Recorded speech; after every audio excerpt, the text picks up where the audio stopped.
Ready? How are we doing? Everybody good? All right. Richard Mosse seeks to photograph the unphotographable and make it unforgettable, the unseen, the invisible, and the hidden beauty of tragedies revealed and explored and questioned right before our eyes. His solo exhibit titled Incoming, documenting the refugee and migration crisis, is currently on view at both the National Gallery of Art and the San Francisco Museum of Modern Art. Please welcome Richard Mosse.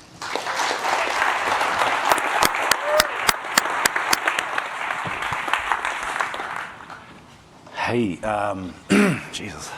Right. I hope you all had a good night. Thank you very much for having me. And Vince and Beatty is brilliant. And what's your name again? Beautiful.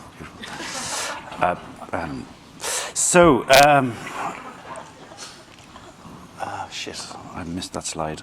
Okay, so I'm going to talk about two bodies of work, actually three. The first is the one sort of recently on show across the States. And there are two elements to it. It's still photographs and a immersive video installation.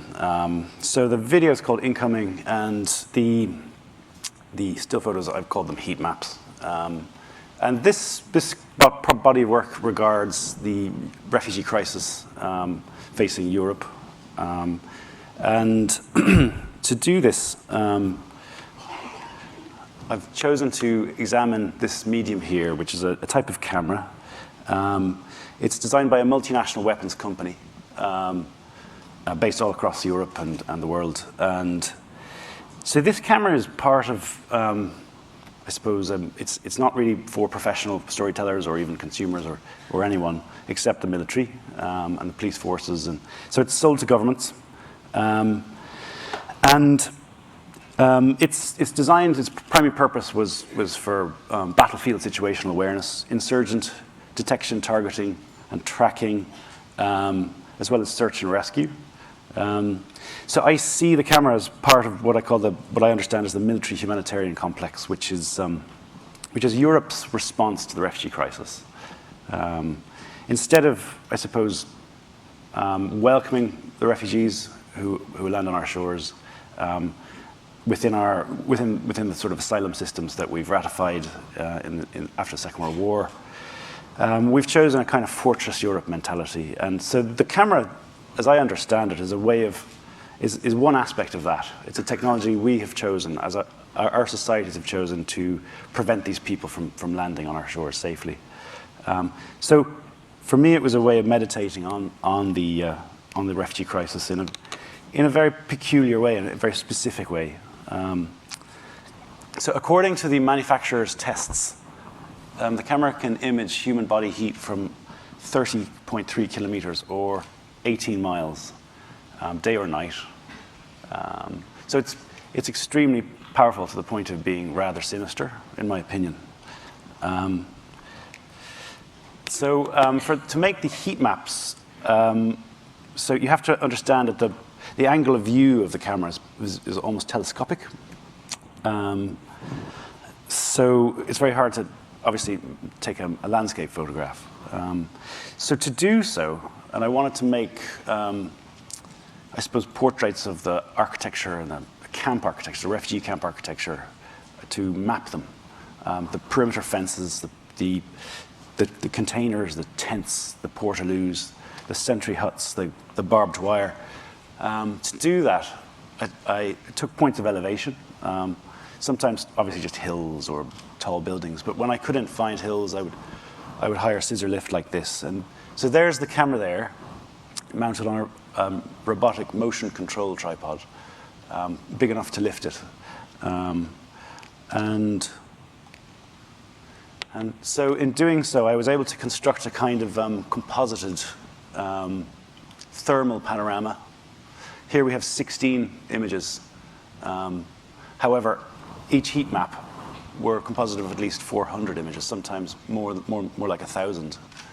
And so it's a specific, strange thing. This is a heat map in Greece, actually, and there's a time lapse showing how the camera runs through the motion. So every 3 seconds, it stops on an X and Y axis to dissipate the vibration, and then it moves again.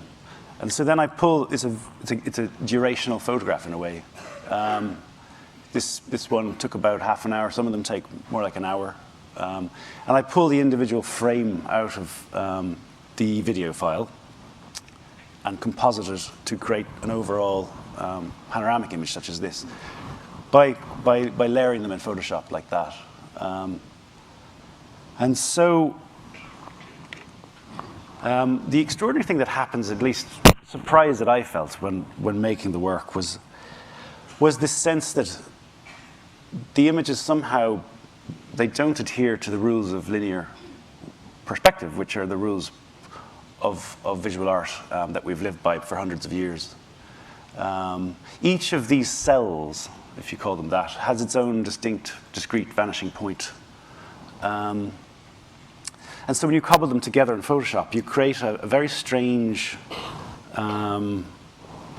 kind of view of the land that, in my opinion, is closer to late medieval painting. And I found that extremely interesting because it was a happy accident. So those cells were cobbled together to create this kind of thing, which you really don't see. You don't see an image like that normally. It's closer to a map on some level. And this image has plenty of details within it. You can see all the aspects of life, the squalor of the camp, the horrible conditions. This is Moria in Lesbos in Greece. It's a shameful place, as any European who goes there must feel ashamed on some level for the poor conditions. It very closely resembles a concentration camp on some level. The architecture seemingly deliberately, willfully built in that way. But I suppose what I'm going back to say is that it bears this strange resemblance to a kind of depiction of the lived environment from the late medieval period, such as the Nuremberg Chronicle. And that's to do with a kind of depiction of space. If you notice, this is Giovanni di Paolo, if you notice how the land is depicted in the far distance, it seems to me to resemble a little bit how the heat maps portray the world. Here's another di Paolo image of St. John the Baptist. And this is very interesting because you have the depiction of continuous narrative in the same image plane, in the same frame, which is something we wouldn't ever think of doing at the moment. But back in those days, it was fine to put St. John leaving the city gates and then St. John entering the mountains in the same image. And in the heat maps, there's this weird repetition of individuals. Here's the fella in a hoodie. And what's happened here is that the camera has moved, and he's moved, and then the camera's moved, and he's moved into the next frame. And there's this repetition of him in the image. And there's plenty of these strange glitches in the heat maps that I've really embraced and enjoyed. And the reason I kept them in, we could have easily gotten rid of them, was, to me, they're an expression of the sort of limbo state of the refugee. You know, these are people who live for months, sometimes years, in camps, often in camps, unable to work, unable to move in the same way that we can move around the world. And on some level, it's worse than being in prison, you know, because a prisoner knows, okay, I got another 3 years in here, you know. They know when they're getting out, but the refugee doesn't. They wake up every day. They don't know when their asylum case will be seen to, when the decision comes. They don't know if they're going to be deported back to a place of possible risk to them. So it's not a particularly enjoyable experience, especially given they've escaped from one land, entered another. They've kind of displaced between two places. They're neither. In neither space, obviously. This is Idomeni camp in northern Greece. And you can see how the camera has, there's actually some strange artifacts here where the reflections don't resemble what's actually going on with those four men there. And how the fire in front of that tent is beyond the calibration of the thermal camera. So the camera sees heat. And it reads a heat signature of relative temperature difference. So So there's, I think it's about 40 or 50 degree wavelength in which you can calibrate the camera to read. And if there's anything outside of that, it distorts and it struggles to represent. So I've cobbled these images, there's 28 images into this book published by Mac, with text by Judith Butler, Paul Santamore, and a poem by Behrooz Bouchani, who's recently been released from Manus Island off Australia. So the other thing we made is an immersive video installation, a 3-screen video with 7.3 surround sound. It's 52 minutes long, and it's currently, if anyone wishes to see it, it's currently showing in the National Gallery of Art until March, also in SF MoMA, and in ICA Boston, and in the Farrar School Foundation in New York, in Greenpoint. And it will soon open in Minneapolis Institute of Art and the Cantor Art Center in Stanford. And to make this film, I worked with my long-term collaborators, Trevor Tweeton on the left and Ben Frost on the right. And we're good friends. We've been working together about a decade now. And there's the camera on the left there. This is in the jungle refugee camp in Calais. And Trevor has shimmed it up for a Steadicam, which is kind of crazy. Yeah, he's a man of great virtuosity. I could barely lift that thing, you know. But such a camera is about 25 kilos, about 50 pounds, and then you have all the peripherals, the battery bricks, and the cables, and the media recorders, and the user interface laptop tablets, and before you know it, like the camera itself is weighing 80 pounds, and then the Steadicam's another 80, and that must be about 150 pounds that he's lifting there. This is how it kind of looks in the field. Very conspicuous. So normally,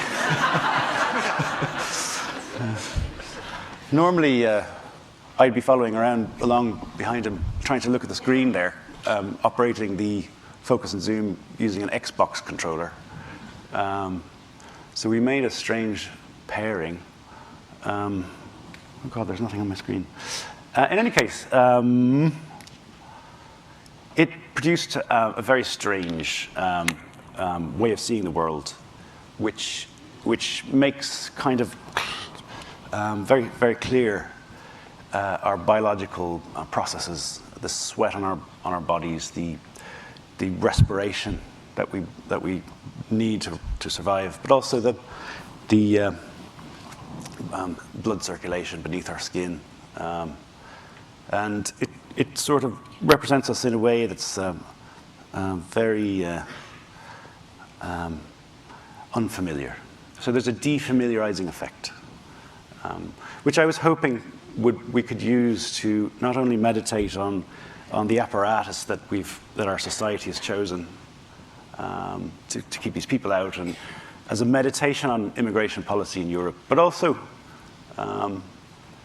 to refresh and renew these narratives, which by and large people are saturated by, they're blind to. They've seen so many images of this. And so we worked intercepting two of the busiest and most perilous routes into Europe, beginning in 2014, when there was an exponential rise in incoming refugees and migrants claiming asylum. More than 1 million people landed on the shores of Europe in 2014. And the routes that we chose to intercept were from the east, obviously, from countries such as Syria, Iraq, and Afghanistan, but also other nations as far away as Bangladesh. These people primarily walked on foot, making their way through Turkey, where they would try to hire human traffickers to bring them on illegal boat crossings across the Aegean Sea to Greek islands. And once they're in Greece, they would claim asylum, or they would attempt to get up the Balkan corridor to make it to Northern Europe. And then the other route that we intercepted was from Africa, obviously. And so countries from as far west as Senegal through Mali, Nigeria, and as far east as the Horn of Africa, Eritrea particularly, Ethiopia, Somalia, and also sub-Saharan nations such as Congo and CAR. So a lot of people who are trying to reach Europe through these nations, they would travel through, at the time we were working and probably now, through the safest country, which is Niger. You have to remember, Sahara Desert is an extremely dangerous place to be.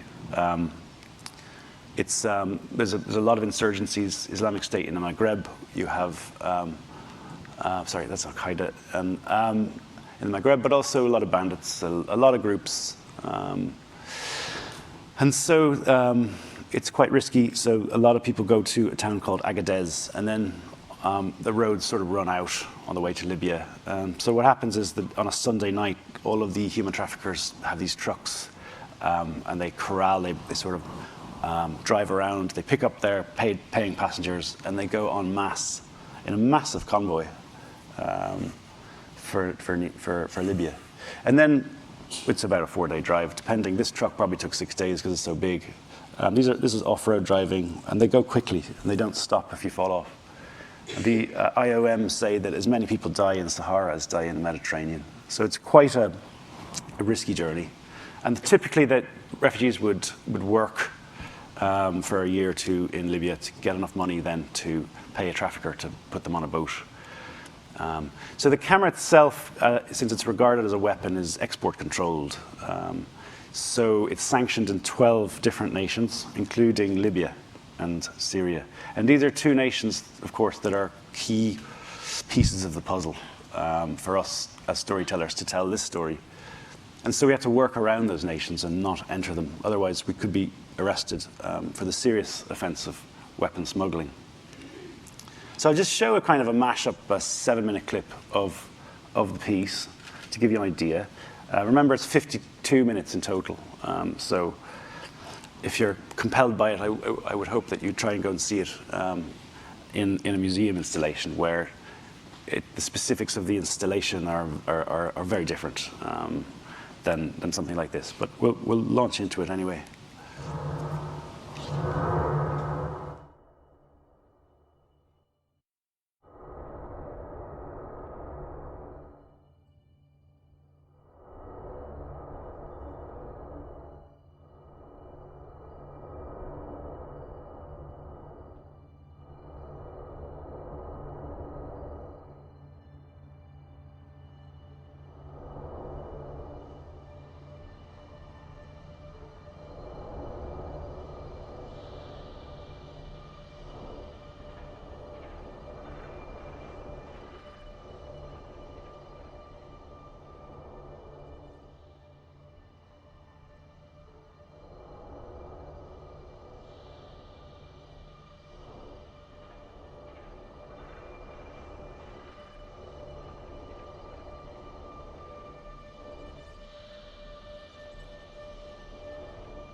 There's no water coming out. There's no water coming out. Okay, 2 more breathings.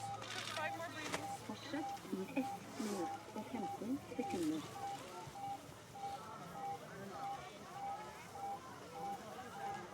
Okay. And I will give 10 compressions. 1, 2, 3, 4, 5, 6, 7, 8, 9, 10. Breathing again.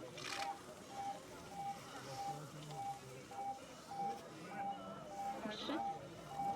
And I give 10 more compressions. 50. Yeah. Fortsett i 45 sekunder. I can hardly get in the air in.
Thank you very much. So this last portrait of the young lady, probably a Syrian refugee who just landed on the shores of Lesbos, it's a very tender form of portraiture. Unlike most photography, I've never really seen something like that.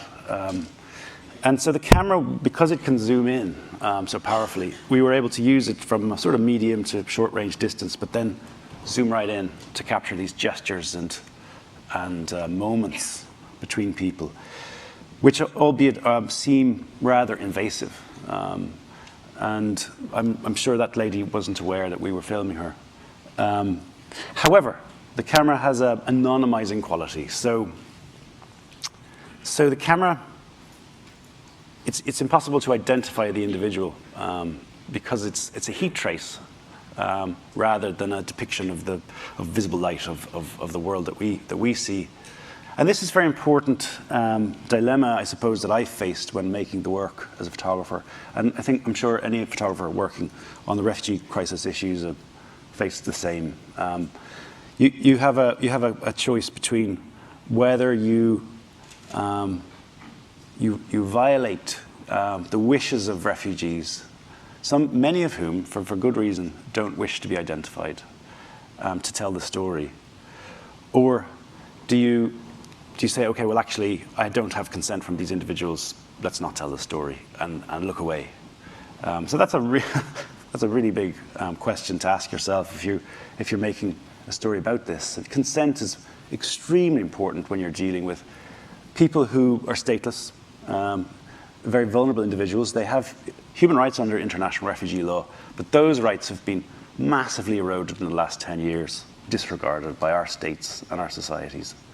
Do you go and ask each one, or do you film the events as they happen? There's not very much time when these things are unfolding to get people to sign off.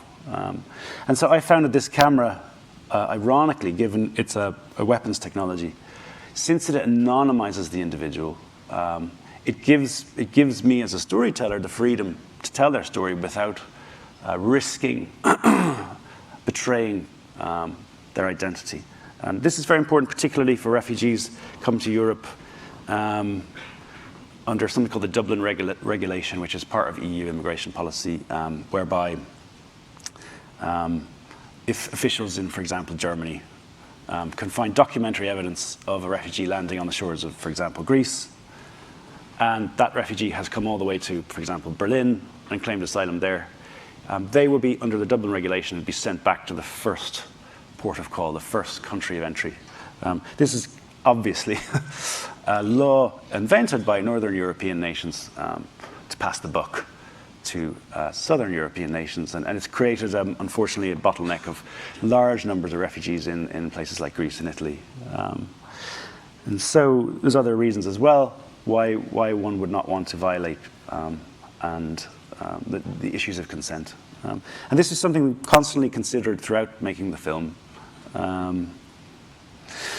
The camera itself, it creates this biological, it sort of evokes our processes, our biological processes. It evokes us as an organism, a physical organism. It strips, in a way, us of identity in a very peculiar way. And given its weapons technology, perhaps that's something we need to think about in terms of how our societies regard and represent the refugee. And so, yeah. Anyway, after that, I went to the rainforest, and I made these new images. And this is a surprising move, I guess, but for me it isn't, because I'm working again with ideas of violence, camouflage, and invisible spectrum of light. So I've gone into the rainforest at night using ultraviolet lights, and I'm capturing UV fluorescence in the natural environment. And this is very new work. I haven't actually shown it to anyone yet. And I'm making these images by, as scientists do. It's referencing scientific photography, actually, by doing hyperfocal stacking, which is a method of capturing, say, 100 images of a macro subject such as this, and then stacking them using software. And there's something peculiar about it. But the thing that really compelled me about this work is how evolved, without man's intervention, how evolved nature has become through millions of years of evolution to survive. And there's the jungle, the rainforest, is a place of constant predation, constant killing, and some plants have learned how to eat insects, for example, like this one,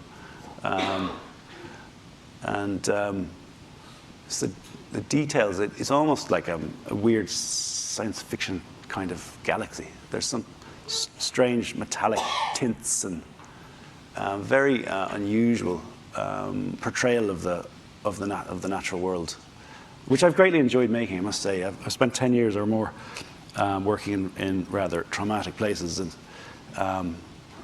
it's been very restorative working on this project. And here's a friend and maid, and some extraordinary forms. You can see there, so there's dead pixels in the camera sensor being through the camera software, turned into a kind of strange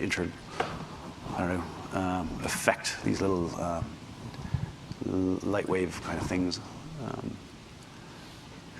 And so I'm beginning a longer project over the next few years, and it will incorporate a film as well.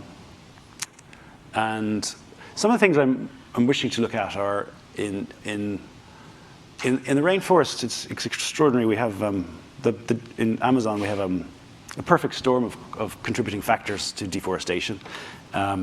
So a lot of deforestation happening in Brazil, for example, is to do with cattle farming. So we have 50 million head of cattle in Brazil. Each requires 1 hectare of land. They also require fodder. And the fodder that they produce for cattle in Brazil is soybean. Soybean is a very unsustainable kind of crop for the land. And so you also have a trade war happening between the United States and China. So China used to import a lot of beef and soy from here. But now they're looking for a new market because they don't want to do that anymore, obviously. So the natural next choice is Brazil, which has high-quality beef and soy. You also have Jair Bolsonaro, the president, who, calling himself Captain Chainsaw, has encouraged farmers, ranchers, vaqueros, they call them, to gut the rainforest and to burn. And so the ranchers naturally, during the dry season, and here's another contributing factor, is we have longer and longer dry seasons. So normally the rainforest is actually very hard to burn because it's wet. But during the dry season used to be about a month, but now it's 2.5 months. And in that 2.5 months, it's hotter and drier, and we get a tinderbox effect. And so the ranchers who are encouraged to go and burn and basically make new land, make new hectares of land for the cattle, they can do so quite easily. And often, peculiarly, they do so with 10-gallon hats on horseback. The vaquero culture is very much a cowboy culture. And so this is something I'm wishing to look at, as well as the garimperos of southern Venezuela and northern Brazil. There's illegal mining is another massive environmental catastrophe that's unfolding. And sadly, tragically, very underreported because of the risk of traveling in those areas. So the Venezuelan economy is so bankrupt because of the collapse of its petrochemical industry and sanctions that it is actively encouraging illegal gold mining in the Amazon. And so the Venezuelan army is actually working, allegedly, as far as I'm aware, I haven't actually gone down there yet, but I've been researching, in collaboration with armed groups, local armed groups, criminal groups, as well as sometimes Colombian guerrillas on indigenous lands. So the Yanomami tribe and other tribes, uncontacted tribes often, their lands are being, I suppose, scorched and rinsed and turned to desert sometimes, and that especially their water systems are being polluted by mercury, which is a byproduct of the gold mining process. And so these are two aspects of Amazon deforestation that I'm looking forward to trying to represent. And I suppose my strategy here with this new project is to try to find the difficulties in representing environmental catastrophe. And any storyteller who attempts to begin to tell this story is immediately beset by issues of, well, not only cliche, but also scale. I think the scale thing is fascinating because the totality of climate change is so immense that it's way beyond our abilities to perceive it. It's beyond our faculties to comprehend, and it's beyond our perception. And so as artists, as storytellers, it's our job to try to communicate that. And typically, contemporary art would be ideally situated to do so through what Immanuel Kant called the Mathematical Sublime. And just briefly, I don't want to get too bogged down in the theory of it, but like the Mathematical Sublime is whereby the imagination cannot perceive the totality of something so great, such as the wilderness. The wilderness is a good go-to for this because it's way beyond our bodily scale. It's beyond what we can imagine. And so there's a failure, there's a displeasure that occurs. Oh shit, I can't get it. It's too big for me to comprehend. However, then there is the subsequent triumph. It's a two-step process of the super-sensible reason. In other words, when we can't imagine the reality that's occurring, our reason takes over, and we can quantitatively understand it through science. And so that is the shock that occurs through the Mathematical Sublime. However, and that's according to Kant 300 years ago, I'm perceiving at the moment with climate change, with environmental disaster, a failure of reason as well. In spite of the evidence mounting up, many of which has proven true, climate change is already changing the world, yet we're not listening to reason. We've lost the ability to believe in reason at all. So there's a kind of broken sublime. There's a problem not just with the imagination, but also with our sense of science and reason itself. And so there's a new form of blindness surrounding climate change, in my opinion. These are the things that motivate me to make these bizarre pictures. And so, in ending, I'll just show, this is really just a sort of camera test at this point. But I'll just show it to you, I might as well. It's 3 minutes long, and it's merely a kind of a proposal for myself and for my team members. And we hope to spend a couple of years making this new piece. Great, thank you very much.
Thank you, Richard, Debbie, Bayate. More to come. Let's take a 20-minute break. We'll be back here live at 11:10.